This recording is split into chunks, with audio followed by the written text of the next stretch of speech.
தெக்கணமும் அது சிறந்த திராவிடர்கள் திருநாடும் தக்க சிறு பிறனுதலும் தரித்தனரும் திலகமுமே அத்திலக வாசனை போல் அனைத்துலகும் இன்பமுற எத்திசையும் புகழ் மணக்க இருந்த பெரும் தமிழனுக்கே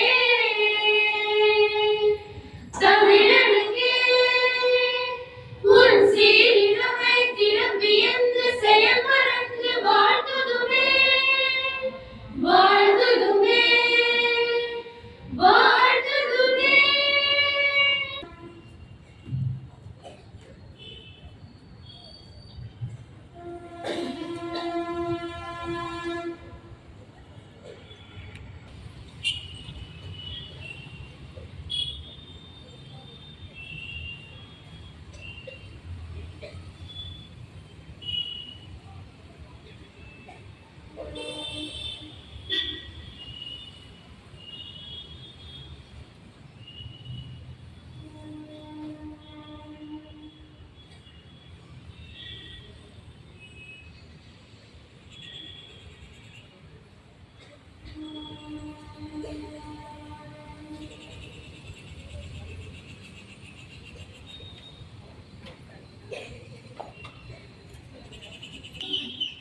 School, salute, order.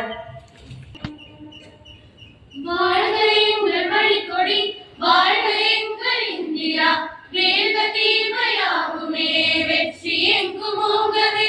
வாழ்க எங்கள் மணிக்கொடி, வாழ்க எங்கள் இந்தியா, வேக தீமையாகுமே வெற்றி எங்கும் ஓங்கவே. எங்கள் நாட்டின் கொடி இது என்று மோகி நிலவவே, பொங்கும் அன்பு கூடியார் புரிவோம் நல்ல சேவையை. எங்கள் நாட்டின் கொடி இது என்று மோகி நிலவவே, பொங்கும் அன்பு கூடியார் புரிவோம் நல்ல சேவையை. சொந்த நாட்டின் கொடியினை சூழ்ந்து நின்ற யாவரும் எந்த நாடும் காத்துமே இன்பமேதி வாழுவோம். சொந்த நாட்டின் கொடியினை சூழ்ந்து நின்ற யாவரும் எந்த நாடும் காத்துமே இன்பமேதி வாழுவோம். வாழ்க எங்கள் மணிக்கொடி, வாழ்க எங்கள் மணிக்கொடி, வாழ்க எங்கள் மணிக்கொடி. மொழி இந்தியா எனது நாடு, இந்தியர் அனைவரும் எனது உடன் பிறந்தவர்கள். எனது நாட்டை நான் பெரிதும் நேசிக்கிறேன். என் நாட்டின் பல பெருமைக்காகவும் பன்முக மரபு சிறப்பிற்காகவும் என்றும் பாடுபடுவேன். என்னுடைய பெற்றோர், ஆசிரியர்கள், எனக்கு வயதில் மூத்தோர் அனைவரையும் மதிப்பேன். எல்லோரிடமும் அன்பும் மரியாதையும் காட்டுவேன். என் நாட்டிற்கும் என் மக்களுக்கும் உழைத்திட முனைந்து நிற்பேன். அவர்கள் நலமும் வளமும் பெறுவதிலேதான் என்றும் மகிழ்ச்சி காண்பேன். School, stand at this.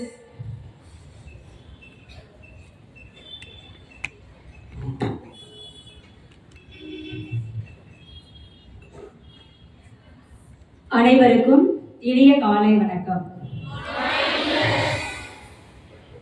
இந்த அருமையான நாளிலே ஒரு சுவாரஸ்யமான விஷயத்தை உங்களோடு பகிர்ந்து கொள்ள விளைகின்றேன்.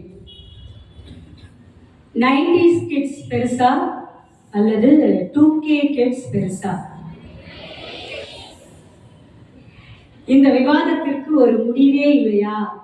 நீங்களுமா அப்படின்னு உங்கள பல பேர் முணுமுணுக்கிறது என் காதுல கேக்குது. ஆனா நம்ம வேறொரு கண்ணோட்டத்தோட இந்த பிரச்சனையை அணுகலாம்னு இருக்கிறேன். வேற ஒரு கோணத்தில் இந்த ஒரு விஷயத்தை இன்று சிந்திக்க முயற்சிப்போம். அதற்கு முன்பாக தலைமுறையின் பெயர்கள், அவர்கள் பிறந்த ஆண்டு அதனை பார்க்கலாம். 1965 1979 வரை பிறந்தவர்கள் ஜெனரேஷன் எக்ஸ் அப்படின்னு அழைக்கப்படுறாங்க. 1980 1994 வரை பிறந்தவர்கள் மில்லேனியல்ஸ். ஒருவேளை இவங்க தான் 90s கிட்ஸா இருப்பாங்கன்னு நினைக்கிறேன். 1995 2012 வரை பிறந்தவர்கள் ஜெனரேஷன் Z என்று அழைக்கப்படுகிறார்கள். ஏன்னா இவங்க தான் முதலாக இணையத்தை அதிகமாக பயன்படுத்த தொடங்கியவர்கள். 2013 2024 வரை பிறந்தவர்கள் ஜெனரேஷன் ஆல்பா. அவர்கள் ரொம்ப ஸ்மார்ட்டானவங்க. ஏன்னா எல்லாத்துலேயும் ஸ்மார்ட் போன் அந்த மாதிரி பயன்படுத்தி கொண்டிருப்பவர்கள். 2025ஆம் ஆண்டுக்கு பிறகு இனிமேல் பிறக்க போகும் குழந்தைகள் ஜெனரேஷன் பீட்டா தலைமுறையினர். சரி, அதெல்லாம் இருக்கட்டும். நம்ம இப்ப விஷயத்துக்கு வருவோம். 90s கிட்ஸ் பெருசா இல்ல 2K கிட்ஸ் பெருசா? இணைய யுகத்தில் திறன்பேசியையும் அலைபேசியையும் விரல் நுனியில் இயக்க செய்து நிறைய கவன சிதறல்கள், நிறைய துன்பங்கள், நிறைய பிரச்சனைகள், நிறைய சவால்களை உங்களை போன்று எந்த தலைமுறையினரும் அனுபவத்திற்க முடியாது. அப்படி பார்த்தோம்னா இதெல்லாம் எதையுமே பயன்படுத்தாம நாங்க ரொம்ப நல்ல பிள்ளைகளா இருந்தோம்னு மாறுதட்டி கொள்கிற 90s கிட்ஸை விட 2K கிட்ஸ் தான் பெருசுன்னு நினைக்கிறேன். அப்படிதானே? இந்த இடத்துல நீங்க கை தட்டணும்.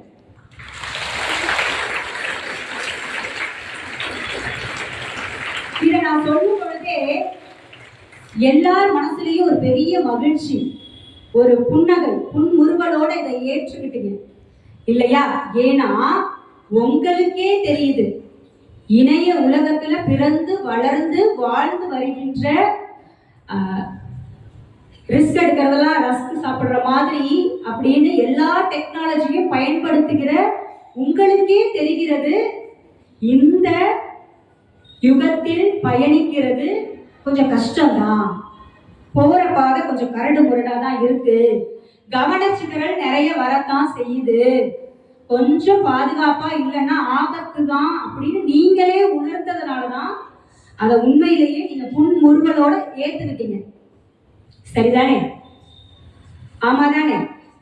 அப்படி இருக்கும்போது இது எல்லாமே இல்லாத ஒரு யுகத்துல பிறந்து வளர்ந்து அதுக்கப்புறமா இந்த டெக்னாலஜி எல்லாம் கத்துக்கிட்ட 90s கிட்ஸும் 80s கிட்ஸும் பயப்படுறதோ பாதுகாப்பா நீங்க இருங்கன்னு சொல்றதோ தப்பு இல்லை தானே?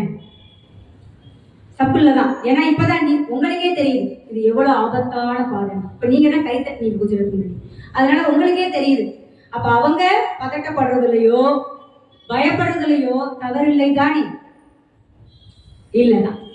அப்ப அதீத அக்கறையின் காரணமாகவோ அன்பின் மிகுதியின் காரணமாகவோ பெரியோர்களும் பெற்றோர்களும் ஆசிரியர்களும் அறிவுரைகளையோ அல்லது சிறு சிறு கண்டிப்போ உங்களை நல்வழி படுத்துவதற்காக சொல்லக்கூடிய விஷயங்கள் தவறில்லை தானே? ஏன்னா உங்களுக்கே தெரியும். இப்பதான் கொஞ்ச நேரத்துக்கு முன்னாடி கை தட்டினீங்க இது ஆபத்தான பாதை. அப்ப தவறில்லை தானே? ஆனா இதெல்லாம் செய்யும் போது ரொம்ப ஸ்ட்ரெஸ்ஸா இருக்கு, ரொம்ப மன உளைச்சலுக்கு ஆளாக்கிட்டாங்க அப்படின்னு நீங்க சொல்றது சரியா? ஏன்னா உங்களுக்கே தெரியுது ஆபத்தானது. இப்பதான் கொஞ்ச நேரத்துக்கு முன்னாடி கை தட்டினீங்க. இப்ப விஷயத்துக்கு வருவோம். நான் சமீப காலமா இந்த மாணவிகள் மத்தியில குழந்தைகளிடத்தில் அதிகமாக நான் கேட்கின்ற ஒரு வார்த்தை, அது அர்த்தம் புரியுதோ புரியலையோ தெரியுதோ தெரியாமலோ நான் ரொம்ப ஸ்ட்ரெஸ்ஸா இருக்கேங்கிறத யதார்த்தமா எதற்கு வேண்டுமானாலும் சொல்லிவிட்டு செல்கிறதை நான் காண்கிறேன், கேட்கிறேன். இன்னைக்கு 2 விஷயத்த உங்களுடைய மனதில் ஆழமாக விதைக்க விரும்புகிறேன். முதல் விஷயம், இந்த பிரச்சனைகள், துன்பங்கள், சவால்கள், கஷ்டங்கள் இதெல்லாம் தாண்டி நீங்க நல்ல பிள்ளைங்களா இருக்கிறீங்கன்னு சொல்லும் போது உங்களுக்கு ஒரு மகிழ்ச்சி வந்துச்சு இல்லையா? அது ஏன் அந்த மகிழ்ச்சி வந்துச்சுன்னா, நீங்க அப்படி நம்பிட்டு இருக்கீங்க, நமக்கு மட்டும்தான் பிரச்சனைகள் இருக்கு, சவால்கள் இருக்கு, கஷ்டம், அதனால நம்மளை விட யாரும் கஷ்டப்பட்டிருக்கவே மாட்டாங்க, பிரச்சனைகளை சந்திச்சிருக்கவே மாட்டாங்க, அதனால இவங்களுக்கெல்லாம் ஒன்றும் தெரியாதுன்னு நீங்க நினைக்கிறதுனாலதான் நான் சொன்ன விஷயத்தை நீ அப்படியே ஏத்துக்கிட்டு மகிழ்ந்து கைத்தட்டின. ஆனா உண்மையில குழந்தைகள், எல்லா குழந்தைகளும் ஒரே மாதிரியான குழந்தைகள் தான். 80களில் பிறந்த குழந்தைகளாக இருந்தாலும் சரி, 90களில் பிறந்த குழந்தைகளாக இருந்தாலும் சரி, இப்பொழுது 2K-வா இருந்தாலும் சரி, 2020-ஆக இருந்தாலும் சரி, ஆல்பா பீட்டாவாக இருந்தாலும் சரி, எந்த குழந்தைகளாக இருந்தாலும் ஒரே மாதிரியான குழந்தைகள் தான். அந்த குழந்தைகளுக்கு கிடைக்கிற சூழ்நிலைகள், அவர்கள் பார்க்கின்ற விஷயங்கள், பழகுகின்ற நபர்கள், பயன்படுத்துகிற பொருட்கள், இதை வைத்து அந்த குழந்தையானது தன்னுடைய ஆளுமையை தானே உருவாக்கி கொள்ளும். அப்ப குழந்தைகள்ல எந்த ஒரு வேறுபாடும் கிடையாது. இப்ப இதுல இருந்து என்ன தெரியுதுன்னா, எல்லா குழந்தைகளும் வளர்ந்து வர சூழ்நிலையில பிரச்சனைகளையும், சவால்களையும், கஷ்டங்களையும், துன்பங்களையும் உங்களை போன்றே எல்லா தலைமுறையினரும் அனுபவித்திருப்பார்கள். அது முக்கியமா வேற வேற பரிமாணத்துல, டிஜிட்டல் யுகத்துல நீங்க இருக்கிற பிரச்சனைகள் இல்லாம வேற பரிமாணத்துல ஆனா கட்டாய பிரச்சனைகளை சந்தித்திருப்பார்கள். எந்த காலகட்டத்திலும் மனித குலமானது பிரச்சனைகளையும் சவால்களையும் சந்தித்து தன்னை தகவமைத்து கொண்டதுதான் வரலாறு. அப்ப எல்லாருமே பிரச்சனைகளையும் சவால்களையும் சந்தித்திருப்பார்கள் என்பதுதான் உண்மை. இப்ப நமக்கு மட்டும் இந்த பிரச்சனை கிடையாது. அப்படி ஒரு மாயையை உன் மனசுக்குள்ள யாரோ தெரியாம விதைச்சிட்டாங்க, அதை முதல்ல எடுத்து போட்டுருங்க. எல்லாரும் மாறுதான் நம்மளும். எல்லார் மாதிரியான பிரச்சனைகளையும் சவால்களையும் சந்தித்து நான் என்னை தகவமைத்துக் கொள்வதில் இருக்கிறது என்னுடைய ஆளுமை அப்படிங்கிறத நீங்க முதல்ல புரிஞ்சுக்கணும். இது முதல் விஷயம். அப்ப இந்த தலைமுறைகளுக்குள்ள இவ்வளவு சண்டை எப்ப பார்த்தாலும் விவாதத்துக்கு வருதே, அதற்கு காரணம் என்னவாக இருக்கும் அப்படின்னா, இந்த பிரச்சனைகளையும் சவால்களையும் பார்க்கின்ற கோணமும் அதை கையாளுகின்ற அணுகுமுறையும் தான் வேறுபட்டது. தெரிந்தோ தெரியாமலோ அப்படிப்பட்ட ஒரு பொற்காலத்தில் நாங்கள் பிறந்து விட்டோம். காரணம் என்னன்னா, மகிழ்ச்சி ஒரு உணர்வு, அப்படிதானே? அன்பு உணர்வு, இரக்கம் உணர்வு, ஆதரவு உணர்வு. அதே போல்தான் கோபமும் ஒரு உணர்வு, அழுகையும் ஒரு உணர்வு, ஏமாற்றமும் ஒரு உணர்வு, தோல்வியும் ஒரு உணர்வு. இதில் நேர்மறை உணர்வு, எதிர்மறை உணர்வு என்றெல்லாம் ஒன்றுமே கிடையாது. அனைத்தும் அழகான உணர்வுகள். ஒரு உணர்வு இல்லாமல் மற்றொரு உணர்வை மட்டும் வைத்துக் கொண்டு வாழ்ந்து விடலாம் என்று உங்களுக்கு தவறாக கற்பிக்கப்படுகிறது. அனைத்து அழகான உணர்வுகளும் ஒன்றாக உங்களுக்கு கொடுக்கப்பட்டால் மட்டுமே உங்களுடைய ஆளுமை ஆகச்சிறந்த ஆளுமையாக வளர்த்தெடுக்க முடியும். அப்படிப்பட்ட கலவையான உணர்வுகளை நாங்கள் வளர்கின்ற சூழ்நிலையில் குடும்பங்களிலும் சரி, பள்ளியிலும் சரி, வகுப்பறையிலும் சரி, சம வயது தோழமைகளிடத்திலும் சரி, சமுதாயத்திலும் சரி, எங்களுக்கு கலவையாக கொடுக்கப்பட்டது. தடுப்பூசி மாதிரி சின்ன குழந்தைக்கு தடுப்பூசி போடுறாங்கல்ல, அதுல மருந்து போடுவாங்களா இல்ல நுண் கிருமியை தான் உள்ள செலுத்துவாங்களா? என்னமா? மருந்து கிடையாது. தடுப்பூசியில என்ன போடுவாங்க? வீரியம் குறைக்கப்பட்ட, கண்ட்ரோல்டா, செயல்படுத்த, வீரியம் இல்லாத, கட்டுப்படுத்தப்பட்ட நிலையில நுண்கிருமியை தான் அந்த குழந்தைக்கு செலுத்துவாங்க. குழந்தையினுடைய நோய் தடைக்காப்பு மண்டலம் தான் யாரோ ஒருத்தன் புதுசா உள்ளார வந்துட்டான், அது வைரஸோ பாக்டீரியாவோ என்னவோ, அவனுக்கு எதிராக ஒரு நோய் எதிர்ப்பு பொருளை குழந்தையுடைய உடலே தயார் செய்து கொள்ளும். அதை ஞாபகத்திலையும் வச்சுக்கும். அதனாலதான் 20 வருடங்கள் 40 வருடங்கள் கழித்து மீண்டும் அதே கிருமி அவனை தாக்கினால் கூட, இவனை நம்ம முன்னையே பார்த்துருக்கோமே அப்படின்னு அடிச்சு விரட்டிடும், அவங்களுக்கு ஒன்றும் செய்யாது. சோ இது உடல் அளவுல. மனதளவுல அனைத்து உணர்வுகளும் கலவையாக உங்களுக்கு அளிக்கப்பட்டால் மட்டுமே, சிறுவயதில் அளிக்கப்பட்டால் மட்டுமே அதை எப்படி கையாளுவது அப்படிங்கிற வழிமுறையும் நீங்கள் கற்றுக்கொள்ள முடியும். எனவே இனிமேல் யாராவது இல்லை எந்த சூழ்நிலையாவது உங்களுக்கு இந்த மாதிரியான கலவையான உணர்வுகளை தரும் பொழுது சலிப்படையாதீர்கள், கோபம் கொள்ளாதீர்கள், ஸ்ட்ரெஸ் ஆகாதீங்க. இந்த மாதிரி சூழ்நிலையை கையாள கற்றுக்கொள்ள தடுப்பூசி மாதிரி ஒரு வாய்ப்புன்னு நினைத்து அந்த சூழ்நிலைக்கும் அந்த நபர்களுக்கும் நன்றி செலுத்துங்கள். நாங்களும் அதே போல் கையாள கற்றுக்கொண்டோம். இப்பொழுது தனியாக வாழ்கிறோம், வாழ கற்றுக் கொடுத்தார்கள். அதே போல நீங்களும் கலவையான உணர்வுகளை கையாள தெரிந்தவர்களாக, ஆகச் சிறந்த ஆளுமைகளாக உருவெடுக்க உங்களை வாழ்த்துகிறேன். அனைவரும் இறை வாசகத்திற்கு இதயத்தை திறப்போம். சீராக்கின் ஞான நூலிலிருந்து வாசகம். அதிகாரம் 2, இறை திருவசனங்கள் 1-6 மற்றும் 9. குழந்தாய், ஆண்டவருக்கு பணிபுரிய நீ முன்வந்தால் சோதனைகளை எதிர்கொள்ள முன்னேற்பாடு செய்து கொள். உள்ளத்தில் உண்மை உள்ளவனாய் இரு, உறுதியாக இரு. துன்ப வேளையில் பதற்றமுடன் செயலாற்றாதே. ஆண்டவரை சிக்கன பிடித்துக்கொள், அவரை விட்டு விலகிச் செல்லாதே. உன் வாழ்க்கையின் முடிவில் வளமையடைவாய். என்ன நேர்ந்தாலும் ஏற்றுக்கொள். இழிவு வரும்போது பொறுமையாய் இரு. நெருப்பில் பொன் புடவிடப்படுகிறது. ஏற்புடைய மனிதர் மானக்கேடு எனும் உலையில் சோதித்து பார்க்கப்படுகின்றனர். ஆண்டவரிடம் பற்றுறுதி கொள், அவர் உனக்கு துணை செய்வார். ஆண்டவருக்கு அஞ்சுவோரே, நல்லவை மீது நம்பிக்கை கொள்ளுங்கள். நிலையான மகிழ்ச்சியையும் இரக்கத்தையும் எதிர்நோக்கி இருங்கள். இது ஆண்டவர் வழங்கும் அருள்வாக்கு. அன்பின் ஆண்டவரே இறைவா, இதோ இந்த புதிய நாளுக்காய் நன்றி.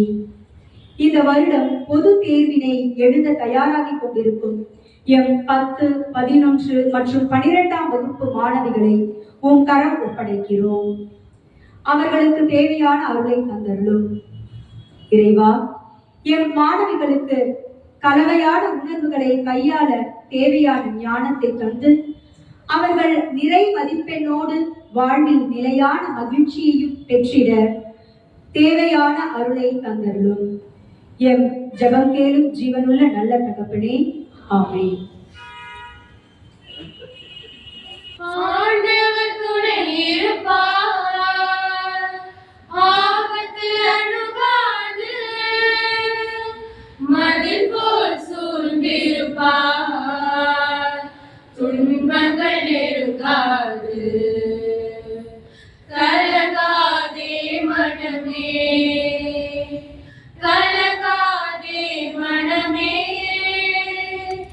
அன்பான தேவன் அரவணைப்பார், கலங்காதே மனமே. உன்னை காப்பவர் அயர்வதில்லை, உன் காலிடர விடுவதில்லை. உன்னை கைவிட்டு பிரிவதில்லை, உன்னோடு உயிராய் இணைந்திருப்பார். உன்னை காப்பவர் அயர்வதில்லை, உன் காலிடர விடுவதில்லை. உன்னை கைவிட்டு பிரிவதில்லை, உன்னோடு உயிராய் இணைந்திருப்பார். பகலின் வேலோ இரவின் நிலவோ தீமை செய்யாது அஞ்சாதே. புயலும் மழையும் புவியை சூழ்ந்தால் தீமை செய்யாது திகையாதே. கண்ணான தேவன் என்னாலும் காப்பார், கவலையோ கலக்கமோ இனி வேண்டாம். ஆண்டவர் துணை இருப்பார், ஆபத்து அணுகாது. இன்றைய முக்கிய செய்திகள். பள்ளி கல்வித்துறை அமைச்சருக்கு வெள்ளியானை விருது அறிவிப்பு. JEE தேர்வு இணைய விண்ணப்ப பதிவு தொடக்கம். தமிழ்நாடு சாரணர் இயக்கத்திற்கு ரூபாய் 10 கோடியில் நவீன தலைமையகம். முதல்வர் மு க ஸ்டாலின் அறிவிப்பு. விளையாட்டுச் செய்திகள். மலேசியாவில் நடைபெற்ற 19 வயதிற்கு உட்பட்ட மகளிருக்கான T20 உலகக்கோப்பை கிரிக்கெட் போட்டிகள் சாம்பியன் கோப்பை வென்றது இந்தியன் அணி. நன்றி. இன்றைய நாளும் இனி வரும் எல்லா நாட்களும் இனிதாக அமைய இறைவனை பிரார்த்திப்போம்.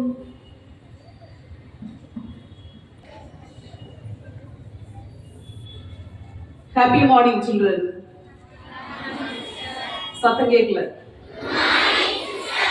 I said happy morning. Happy morning, sister. Very good. Saturday நம்ம ஸ்கூல்ல என்ன நடந்தது? எத்தனாவது ஆண்டு விழா? Very good. 88வது ஆண்டு விழா. இந்த ஆண்டு விழா சிறப்பாக நடைபெற காரணமாய் இருந்தவர்கள் அர்ப்பணிப்போடு உழைத்த ஆசிரியர்களும் திறமையோடும் உற்சாகத்தோடு உழைத்த நீங்களும். ஆகவே உங்களுக்கு தலைமை ஆசிரியர் அவர்களின் சார்பாக மிக சிறந்த பாராட்டுகள். பலத்த கரவொலி எழுப்பி உங்களை நீங்களே உற்சாகப்படுத்திக் கொள்கிறேன்.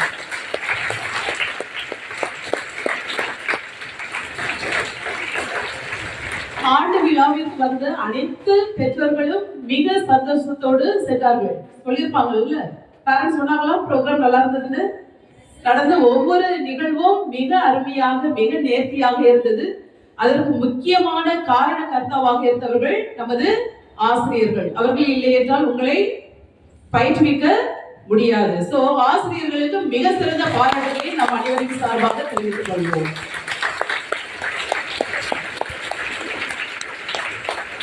இந்த ஆண்டு விழா சிறப்பாக நடைபெற்றது என்றால் அதற்கு முக்கிய காரணம் என்ன?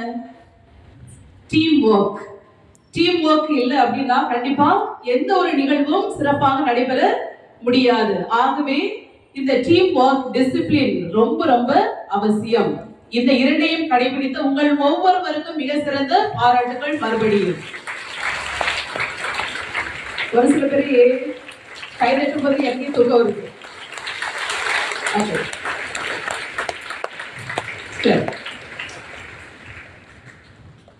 எல்லோரும் அருமையாக ஒத்துழைத்தீர்கள்.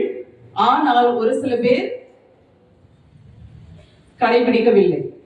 ஆண்டு விழாவிற்கு வந்த பெற்றோர்கள் இடம் கிடைக்காமல் அங்க இங்க போயிட்டு இடம் கிடைக்காமல் நிறைய பேரண்ட்ஸ் நின்றுட்டு இருந்தாங்க. கடைசியா பார்க்கும்போது என்ன கண்டுபிடிச்சோம்?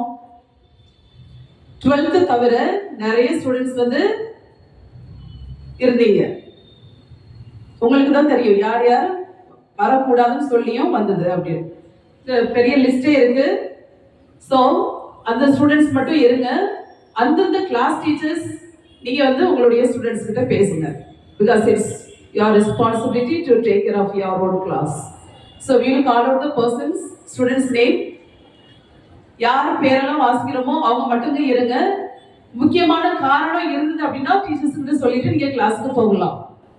ஏதாவது உங்களுக்கு ரெஸ்பான்சிபிலிட்டி கொடுத்துருந்தாங்க அப்படின்னா நோ ப்ராப்ளம். ஆனா வரக்கூடாதுன்னு சொல்லியும் என்ஜாய் பண்றதுக்காக வேற இதுக்காக வந்திருந்தீங்க அப்படின்னா you have to give answer to your class teachers. So good morning teachers, students. God bless each one of you. Have a very good day.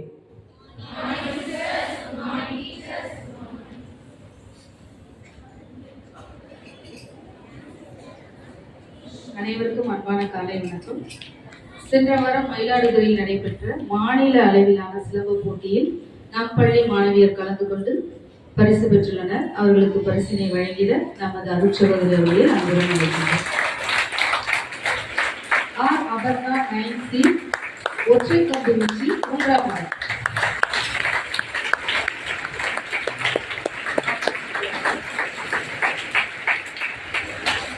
A சகித்யா 9C கம்பு சண்டை போட்டியில் 3ஆம் இடம்.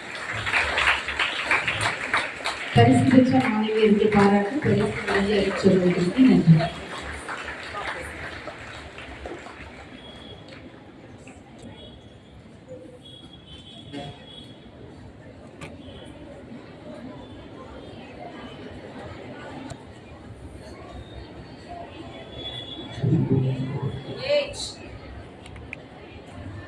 जनगण मन अधिनायक जय हे भारत भाग्य विधाता पंजाब सिंध गुजरात मराठा द्राविड उत्कल गंगा विंध्य हिमाचल यमुना गंगा उच्चल जलति तरंगा तव शुभ नाम